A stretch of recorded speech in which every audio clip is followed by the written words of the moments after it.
Hi, my name's Shane. I have a website called futureproofmybuilding.com, and I was thinking about it yesterday. You want to know something crazy?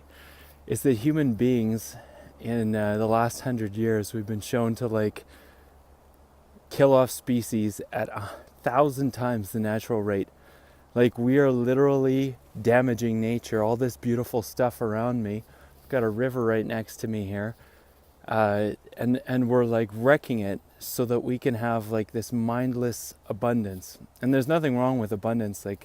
We should all live very well, and we should all enjoy life. And I mean, the way that we're doing it now, though, is not really that smart. One of the things that really bothers me is a couple days ago a pipeline ruptured upstream of near the North Saskatchewan River, and now there's 200,000 liters of oil flowing down the river, and it'll eventually reach the city that I grew up in, and my parents get their drinking water from there.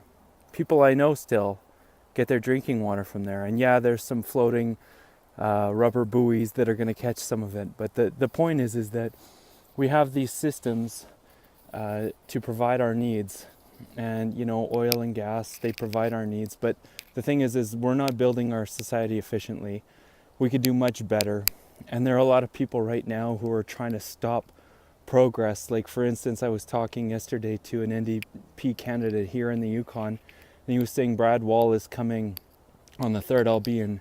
I'll be back home when that happens, but he's coming basically to promote oil and gas, from what I understand, here in the Yukon. And this is one of the last places on the planet where there's still clean water, free from that kind of stuff.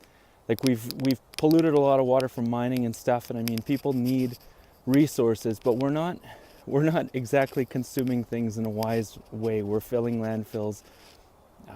We're doing things that aren't really serving us. And even if we do develop oil and gas here in the Yukon, we still got to get it somewhere so it can be refined so that we can use it. It's either going to damage our roads, or we're going to have to build pipelines which could break and fill into the river. This is the Yukon River.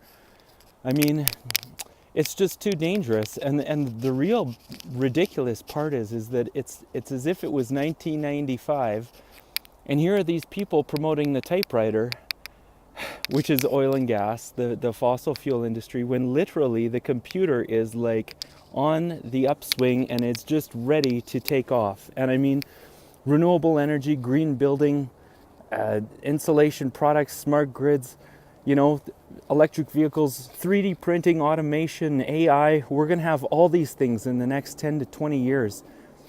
Why would we want to ruin this beautiful nature, this beautiful stuff around me, so that we can have a very short-term profit, a very short-term gain? And I mean, once that happens here too, people are going to be entrenched. They're going to want to continue doing those things, even if they're not in the best interests of us long term. We can do much better than that. We can. It's been proven since the 70s here in Canada, and all over Europe. They've been using the stuff we figured out here in Canada and improved upon it. And for instance, Germany produces more electricity from solar than Saskatchewan produces in electricity. Think about that. And they have much worse potential to develop solar than we do. Even here in the Yukon has better solar resource than in Germany. And yet they lead the world. And I mean, it's crazy. So the thing is that we could turn the Yukon into the next Germany if we wanted to. There's a very small population here. There's abundant resources. We already produce most of our electricity from this river behind me and other rivers. And I mean, we could have electric vehicles, or at least hybrid electric vehicles, plug-in hybrids that use some fossil fuel. But at least, and we could be growing our own food too. We've got hot springs that we could be using and growing food in there. We could be putting people to work locally, and I mean, making ourselves self-sufficient. Whether it's in the Yukon, Saskatchewan, Canada, the US, it doesn't matter where it is.